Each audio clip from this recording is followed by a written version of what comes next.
Muy buenas tardes, nos encontramos en un nuevo capítulo junto al profesor Eduardo Ortiz, donde hablaremos acerca de la contingencia política, social y económica que hoy en día está muy polarizado. Por favor, señor Eduardo Ortiz, un gusto saludarlo. Un, pla- un placer grande, nada, contento y a pesar que hace un calor fuerte hoy aquí en Santiago, ya, pero me siento con muchas ganas de que queremos todo el rollo que sea necesario en lo social, en lo político, en lo que sea. Justamente ahí vamos a estar paso a paso.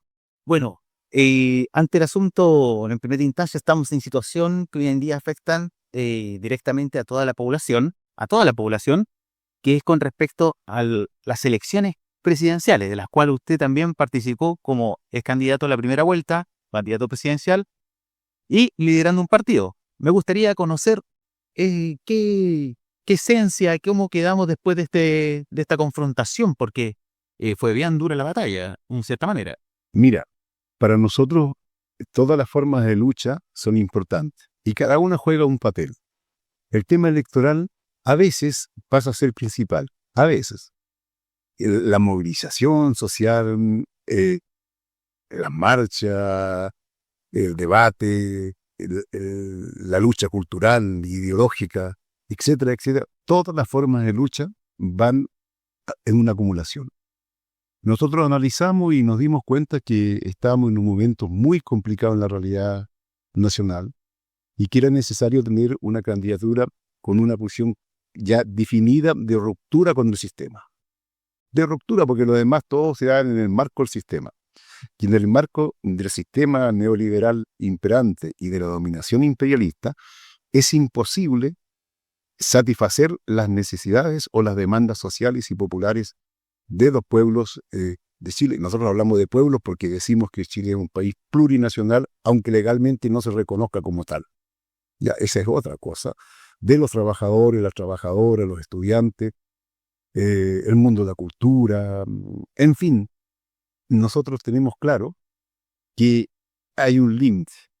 Y esto queda claro, ojo, por ejemplo, en el día de hoy había un debate entre los dos candidatos que hoy día pasaron a segunda vuelta, y fíjate que no había en lo esencial ninguna diferencia. En lo esencial ninguna diferencia. Inclusive ambos discutían sobre las famosas fundaciones y se echaban la culpa uno con otro de que la fundación tanto hubo mal uso de los fondos, y esa era gente de ustedes, ¿no? La fundación tanto hubo mal uso de los fondos y era gente de ustedes. Y la verdad de las cosas es que las fundaciones en sí es una aberración. ¿Por qué? Porque eso habla del famoso Estado subsidiario, donde el Estado deja de cumplir con sus funciones y le entrega a lo privado el dinero para que realicen las actividades sociales que tiene que realizar el propio Estado. Entonces, claramente es una fuente constante de corrupción, ¿ya? Pero ese es el sistema, y ninguno de ellos, ¿ya? Bueno, de Kant no podíamos esperarlo, pero al menos yo creo que Jara tendría que tener una distinción y decir, mire, este es el modelo neoliberal del Estado subsidiario, porque no puede ser que para atención de los niños, para atención de esto, para atención de este tema social, eh, de las mujeres, de esto y lo otro, se creen fundaciones que en su parte esencial, algunas en un 100%, otras en un 90%, viven del dinero estatal, de lo que le pasa al Estado. Pero eso no es función del Estado. Y ninguna fundación, pero ninguna, a no ser que seamos todos ingenuos, es sin fines de lucro. Las directivas y quienes están allí tienen objetivos ideológicos, políticos y económicos. ¿Ya? Entonces, esa es una realidad. Y te digo, pero discutían más o menos cómo la administraban. Que tú la administraste mal acá, que tú la administraste mal acá. O sea, ¿qué te habla? Nuestra candidatura planteaba problemas de fondo, entre otros ¿no? Terminar con el papel subsidiario del Estado. No puede ser que el Estado, con sus lucas, con su dinero, mantenga educación privada, salud privada, etcétera. Dentro del asunto de lo que hoy en día estamos viendo, necesariamente hay dos posturas evidentemente bien diferentes, ¿ya? Tanto la de Kast, José Antonio Kast, como la de la señora Janit Cara. Por lo tanto, hay una que promueve la educación pública y una necesariamente que conlleva la educación de a exaltar y levantar esto a los particulares, ¿ya? A la educación, a la privatización de la educación. Es más que nada volver al modelo que estaba en dictadura, digámoslo de cierta manera, enfatizar y llenar las arcas de estas instituciones de carácter privado. Pero, ¿cómo ve usted hoy en día ese antagonismo, ya como profesor, evidentemente, y no como político, sino cómo ve eso, tanto la visión y el planteamiento que tiene Janet Jara con el planteamiento que tiene José Antonio Kast? Mira, yo creo que los dos, indiscutiblemente que lo de Kast es impresentable, o sea, es radicalmente reaccionario. Eso hay que tenerlo claro, indiscutiblemente que sí. Pero las propuestas en general no son de superación de las falencias, por el contrario. Tú has de entender de que hoy día, con el presupuesto de 2026, por ejemplo, que plantea Boric, hay la posibilidad de más de 6.000 profesores se vayan a la cesantía. No lo digo yo, lo dice el Colegio de Profesores, que es oficialista. Que, como se llama, nadie podría decir que el presidente del Colegio de Profesores, Aguilar, es un hombre que piensa distinto a Boris. Y sin embargo ha tenido que salir a la palestra planteando aquello. Lo mismo pasa en la salud, etc. ¿Por qué? Porque hay una crisis general. Y como hay una crisis, ¿ya? Y todos dicen que no hay plata, ¿a dónde se va a salir? Claro, tú ves, en un momento determinado, había una candidata como la Matei que había que recortar 2.000 millones de dólares. ¿Ya? El otro hablaba de 6.000. Entonces Kaiser dijo 15.000. Ahora Kast habla de 21.000. ¿Ya? Y de echar más o menos a 500 y tantos mil empleados públicos habla Kast en todo su periodo. ¿Sabe lo que significa reducir los empleados públicos al 50%? Y cuando hablamos de empleados públicos estamos hablando de profesores, estamos hablando de todo el sistema de salud, estamos hablando de policías, investigaciones, carabineros, estamos hablando de Fuerzas Armadas. O sea, ¿qué va a quedar si ya con todo lo que tenemos no se satisface bien? No se satisface la necesidad y tú las has quitado. ¿Cuál es el problema? Por eso que nosotros pusimos un eje, no sé si tú te acuerdas, que era el tema de recuperar la riqueza del cobre y el litio, reindustrializar el país, porque ahí está el dinero. No hay otra forma de sacar dinero. O sea, tú puedes hacer todos los recortes, ¿no? Y los recortes, desgraciadamente, van a ser en los sectores sociales. Ahora, es claro que hay una diferencia entre lo que es Kast y lo que es Jara. Jara, en ningún caso alguien podría decir que tiene ideas de ultraderecha o que es fascista. Y que no, indiscutiblemente que no. Pero ya obedece a una forma que ya también está agotada. Alguien podría decir, es el mal menor, está bien, ya yo no me voy a meter. En todo caso, si alguien me pregunta, hay una cosa que es clara, por Kast en ningún motivo. ¿Ya? Pero ya es todo el sistema el que ha entrado en crisis. ¿Este Kast por ningún motivo hay algún guiño hacia Janet Jara? Entre ese Kast no hay ningún motivo, pero con Janet Jara, ¿hay algún guiño? Mira, a mí me complica, yo pensé que en algún momento Jara podría hacer una mirada un poco más hacia la izquierda. ¿Ya? De hecho, cuando ella fue candidata en las primarias, hubieron algunos planteamientos que eran bastante rescatables.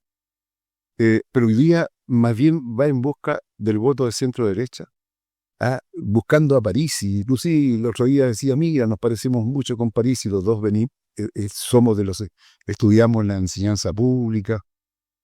Y decía, yo no. ¿En qué nos ayuda parecerse a Parisi? Ya es complicado, ¿no? Yo creo que no ayuda ni para salir electa, ni para dejar una base política seria y firme para enfrentar en caso que no salga electa. Porque la responsabilidad de una candidatura anti-Kast, antifascista, tiene que darse en dos líneas. Una, en la eventualidad de ganar, así sacar más votos, y 2, en la eventualidad de no ganar, pero sin embargo dejar un colectivo armadito en lo ideológico, en las ideas y en lo político para enfrentar al fascismo. O sea, no puede ser que tú, inclusive eventualmente, pierdas y dejes a tu electorado desarmado desde un punto de vista ideológico, me refiero a las ideas, a las propuestas. Y en lo concreto, sí, ya que entramos en el tema político, que no quería, bueno, lo tenía como estructurado en mi cabeza, pero en cierta forma, ¿cómo? En cierta forma, o sea, usted me dice, fascista no sucede nada con fascismo, pero de alguna manera, si no hay sentar unas bases, como dice Janet Jara, pero o sea, a la vez también Janet Jara tomó una propuesta de usted. Yo quedé fuera de todo porque esa propuesta yo no la tengo. Ella habló de unos rincones culturales, una cosa así. Yo veía mi programa y no encuentro la propuesta. Yo dije, no sé, a lo mejor en un par de líneas habrá algo por ahí, pero no. Nosotros hablamos de una verdadera revolución cultural, ¿ya? Y si queremos hablar de la cultura, ¿ya? Mira, el tema es el siguiente. Como esta es una cuestión estructural, van a haber problemas muy serios y contradicciones y mucha demanda social. Salga quien salga, con una diferencia, que si sale Kast, esa demanda se va a acentuar más rápido. ¿Por qué? Porque la gente va a salir con más fuerza a discutir contra los recortes que van a ser brutales, que va a hacer Kast. Va a quedar una cantidad de gente cesante, va a quitar lucas de educación, la salud, va a privatizar lo que ya no queda por privatizar.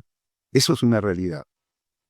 Pero si tú no vas al problema de fondo, a eliminar el sistema neoliberal, la contradicción, porque este es un problema global, más aún en una América Latina, que hoy día está siendo recolonizada por la doctrina Trump, que requiere con urgencia quedarse con el cobre, con el litio, con el petróleo de Venezuela, con el oro, con las aguas, con las maderas, con los peces, pero con todo.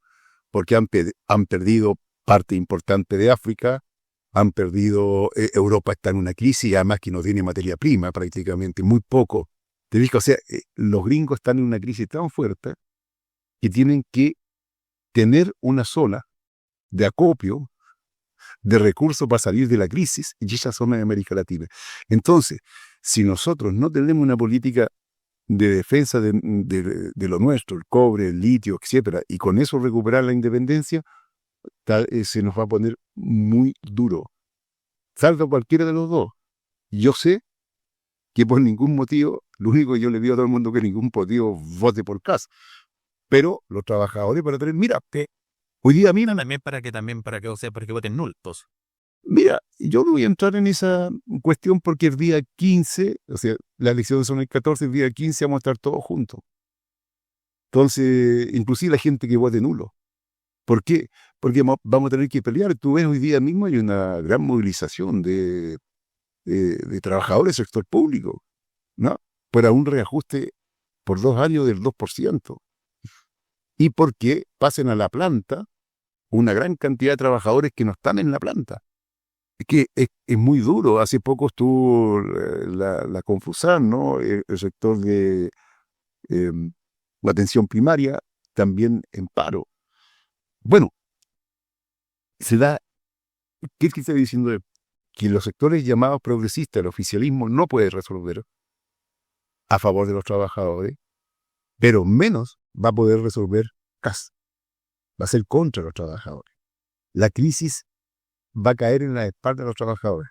Con más intensidad con uno, con menos intensidad con otro. ¿El llamamiento que realice usted a las bases es pronunciarse de manera pasiva votando nulo o apoyando la candidatura que está a oposición a Kast, que sería Janet Jara?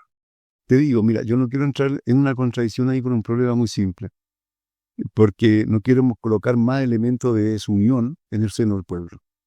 Entonces, no quiero llamar aquí a una contradicción en los que van a votar nulos con los que van a votar por Jara.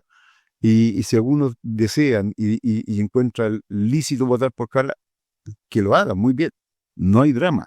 No son mi enemigo, por el contrario. Yo no voy a entrar en esa pelea, como te digo, porque va a haber que enfrentar la crisis económica que es muy profunda. Si el tema de los aranceles que pone Estados Unidos, medio mundo, la pelea que tienen con los chinos, etcétera, va a caer sobre la espalda de alguien. Por eso que te digo que hay problemas que son más de fondo. Y aquí necesitamos un pueblo unido, movilizado, valiente. En el presente, si yo le preguntara, señor Eduardo, ¿cuáles son para usted primordiales las 3 necesidades que se deberían tomarse en cuenta para la próxima gobernanza? ¿Qué sería? ¿Sería la educación? ¿Sería la vivienda? ¿Sería la salud? ¿Sería, no sé? Bueno, son esas 3, vivienda, salud, educación. Podríamos agregar otras, pero son esas. Pero además de eso, hay que tener los recursos. A ver, Codelco, que solamente tiene el 28% de lo que es la propiedad del cobre, entrega anualmente al Estado 1.500 y fracción millones de dólares. ¿Ya? La empresa privada que tiene el 72% de la explotación del cobre le entrega 1.300 y fracción millones de dólares. Es decir, 200.000 millones de dólares menos.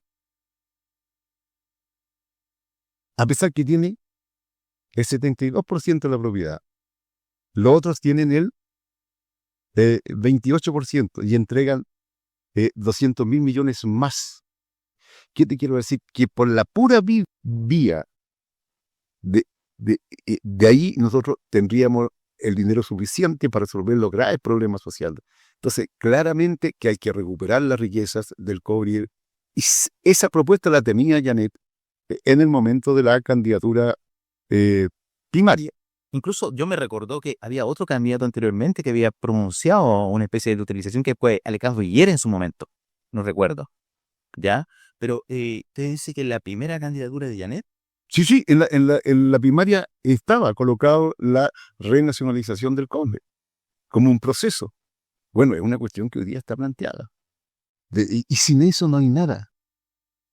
Es que es muy grave, porque si no tienes las lucas, tú no vayas a resolver el problema de la vivienda. Hoy día tenemos como 1.500 campamentos. Tenemos casi 1 millón y tanto de déficit habitacional. Tenemos un 35% de niñas y niñas que no duermen en cama propia, para no decir pieza propia.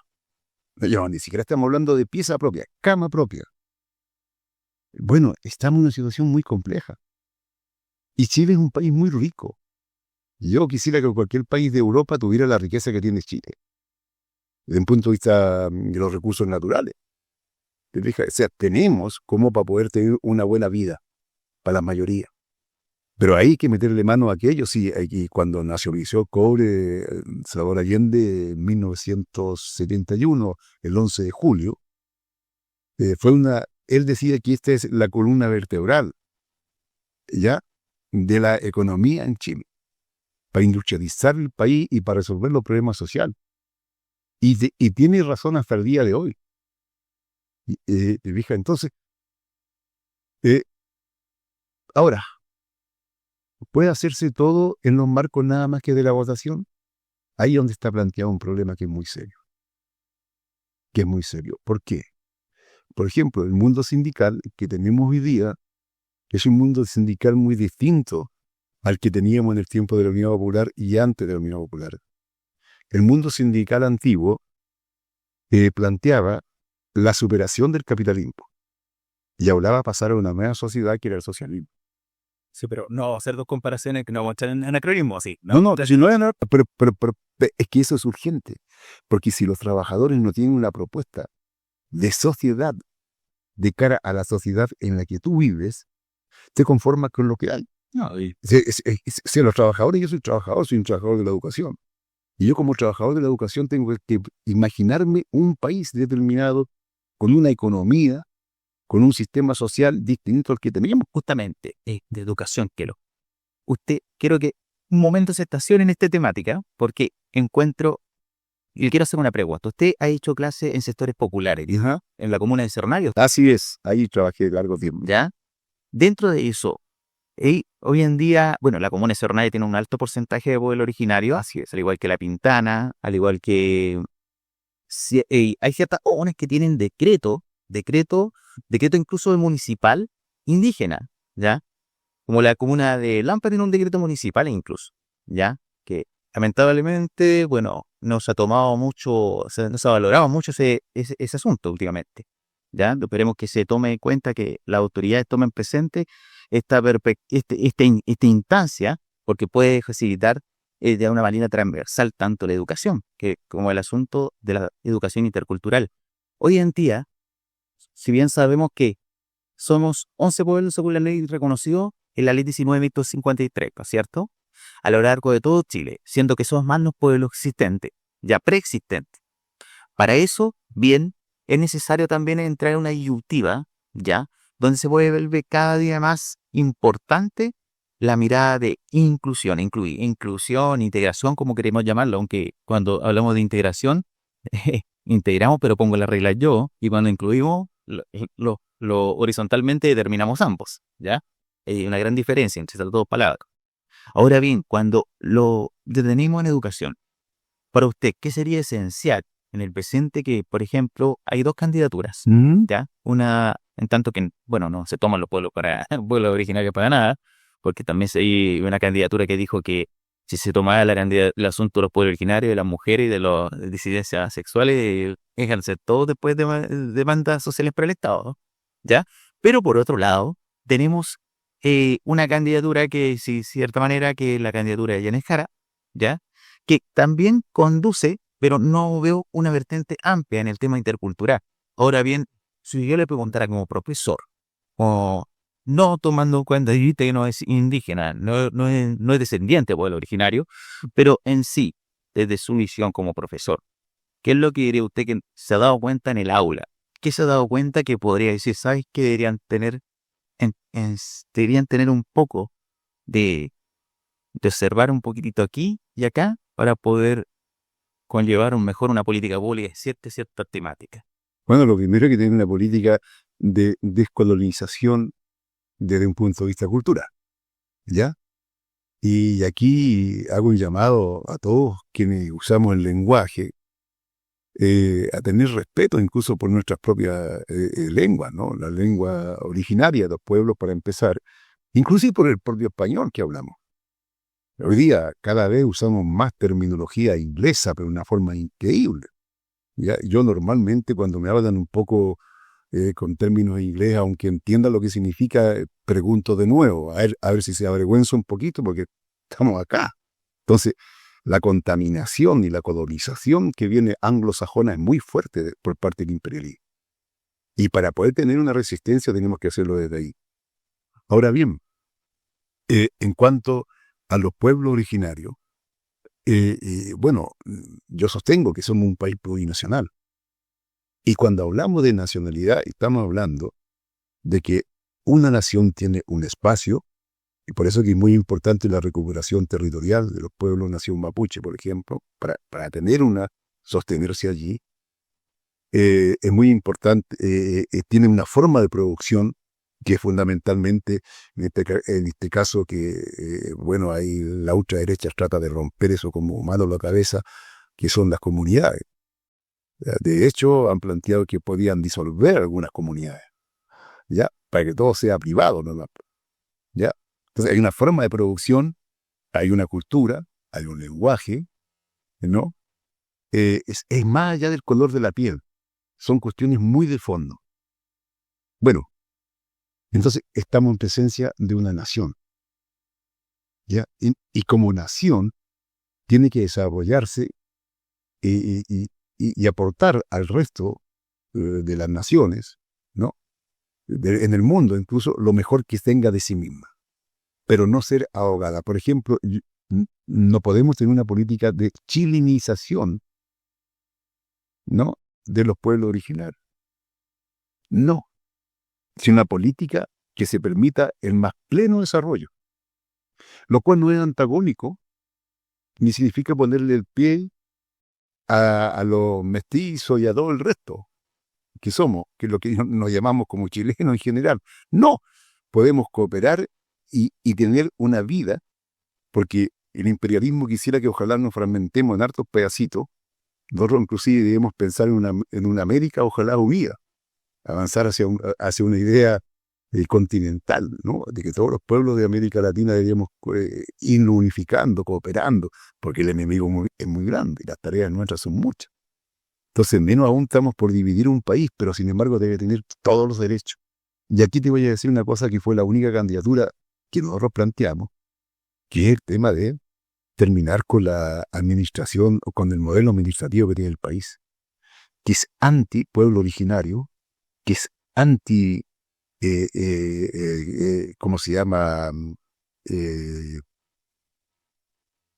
Participación, es totalmente centralista, ¿no? Nosotros tenemos el modelo de las famosas regiones. Ahora tenemos, ¿cuántas? 16, 17 regiones, ¿ya?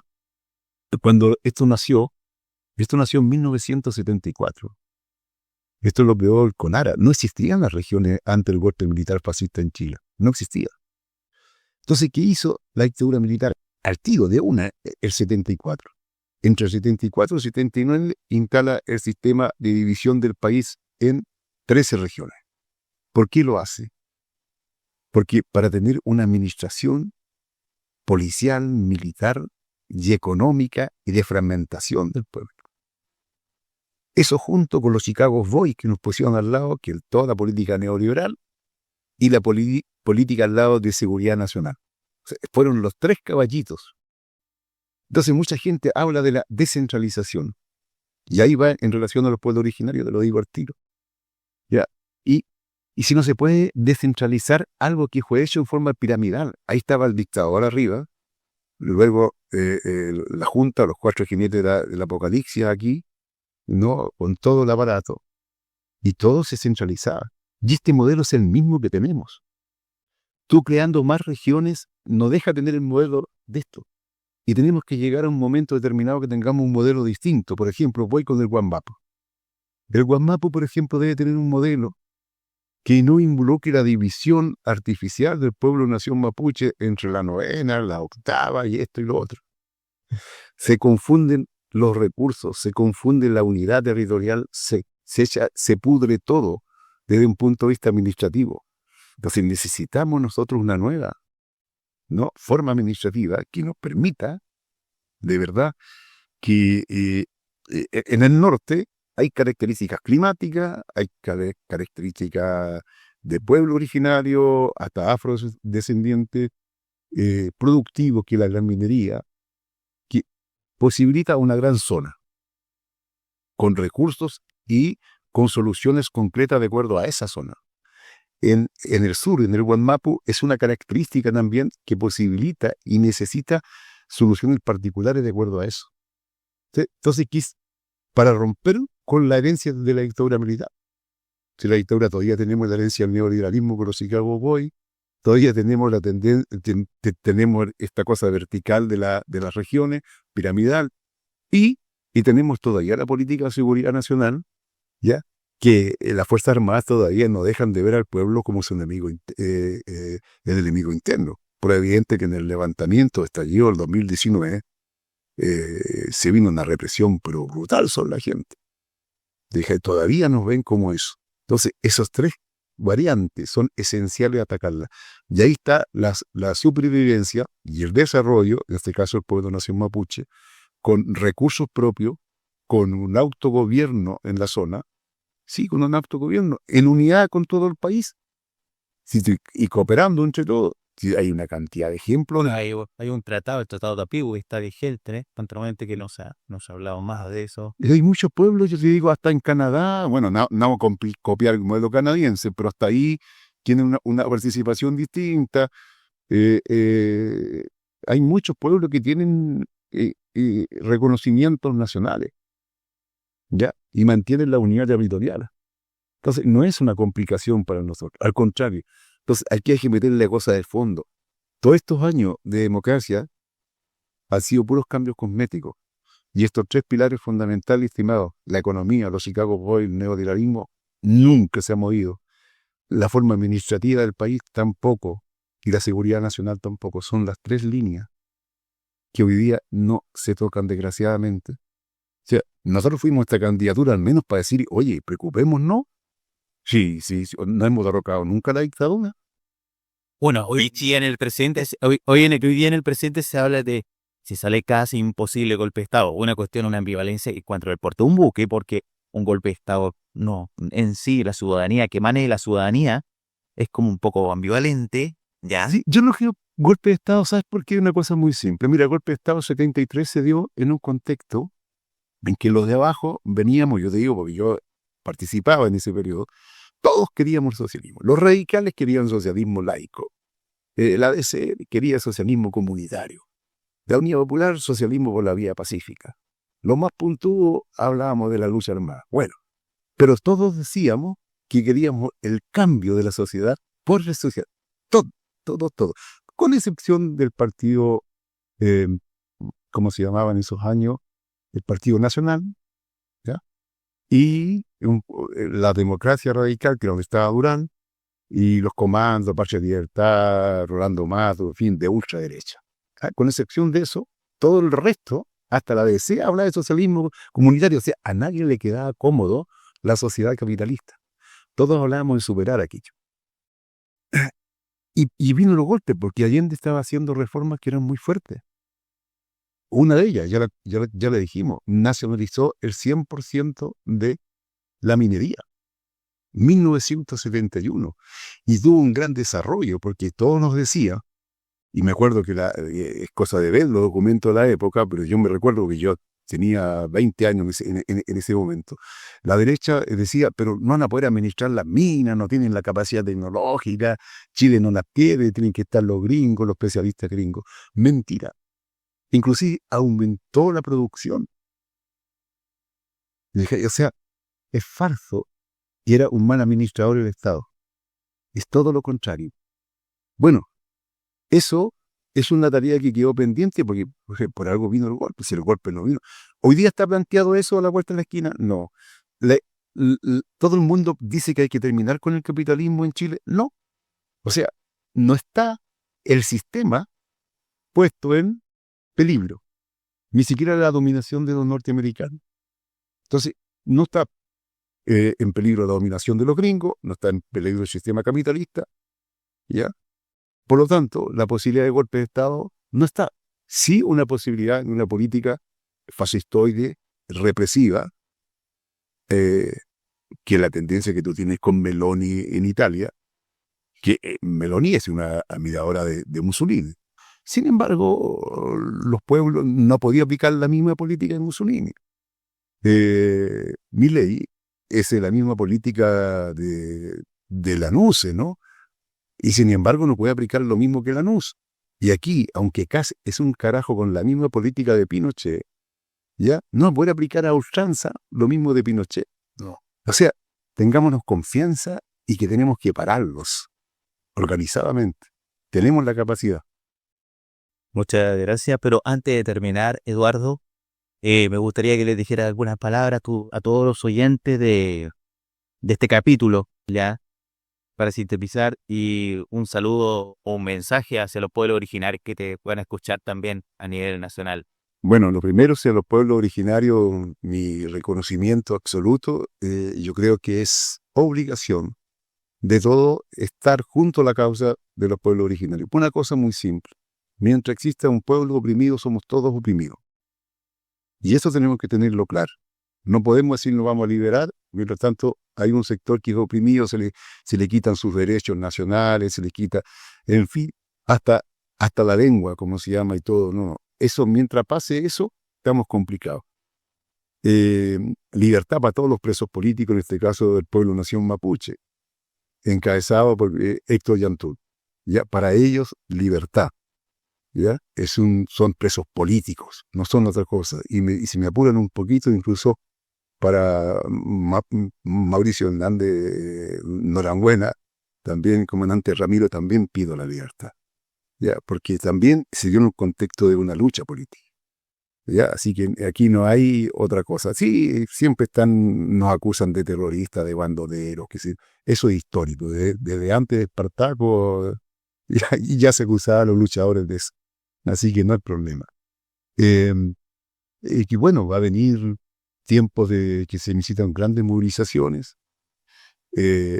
No es la contradicción en este caso de este candidato con la candidatura de Yanejara, no. No estoy en contradicción. Lo que sí estoy en contradicción absoluta con la candidatura de Kast.